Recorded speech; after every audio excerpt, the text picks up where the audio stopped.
The Western Roman Empire lay in ruins. From its ashes rose a new power, the Franks. A Germanic people, they inhabited what is now France and Western Germany. They were not unified, not at first. They were a collection of tribes, each with its own chieftain, each vying for dominance. Then came Clovis I, a ruthless and ambitious king.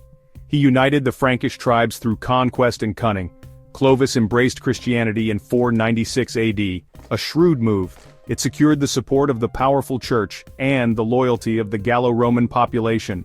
The Franks, once divided, were now a force to be reckoned with. The Merovingian dynasty, founded by Clovis, consolidated Frankish power. Yet, it was Charlemagne who truly forged the Frankish war machine into an unstoppable force. Crowned Holy Roman Emperor in 800 AD, Charlemagne's reign marked the height of Frankish power. His empire spanned much of Western Europe, from the Pyrenees to the Elbe River, from the North Sea to central Italy. Charlemagne's ambition was boundless. His military prowess, unmatched.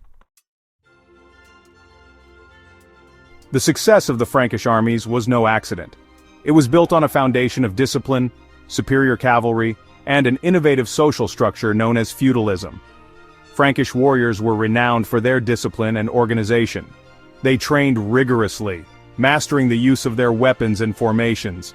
This discipline was evident on the battlefield, where the Franks fought with cohesion and purpose. Unlike many of their enemies, the Franks fielded a strong force of heavily armored cavalry. These mounted warriors, often nobles granted land in exchange for military service, formed the backbone of the Frankish army. They could break enemy lines with devastating charges. Their heavy armor gave them a significant advantage in close combat. This system of land for military service was a key element of feudalism. It fostered loyalty and ensured a steady supply of trained warriors. Lords owed allegiance to their king. They provided him with troops in times of war. This system created a hierarchical but effective military structure. The Franks were masters of both the art of war and the tools of their trade. They wielded a fearsome array of weapons. The most iconic of these was the Francisca throwing axe.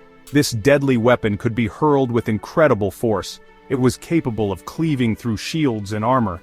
The psychological impact of the Francisca was undeniable. The distinctive sound of it whistling through the air struck fear into the hearts of their enemies. Frankish military tactics were far from one-dimensional. They skillfully combined infantry and cavalry. Their infantry, often armed with spears, swords, and shields, provided a solid base. The heavy cavalry exploited gaps in the enemy lines. This combined arms approach proved highly effective.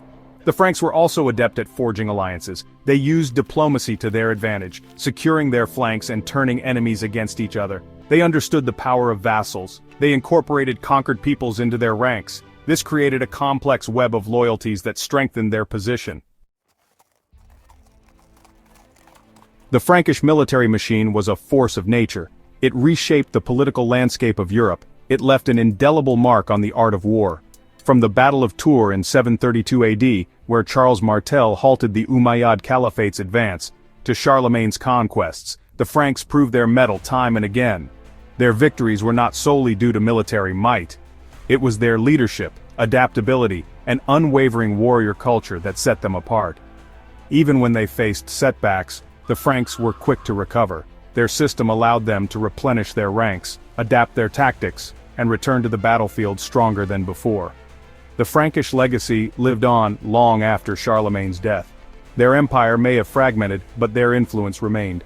They laid the foundation for future empires. Their military innovations, from heavy cavalry to the feudal system, shaped medieval warfare for centuries to come.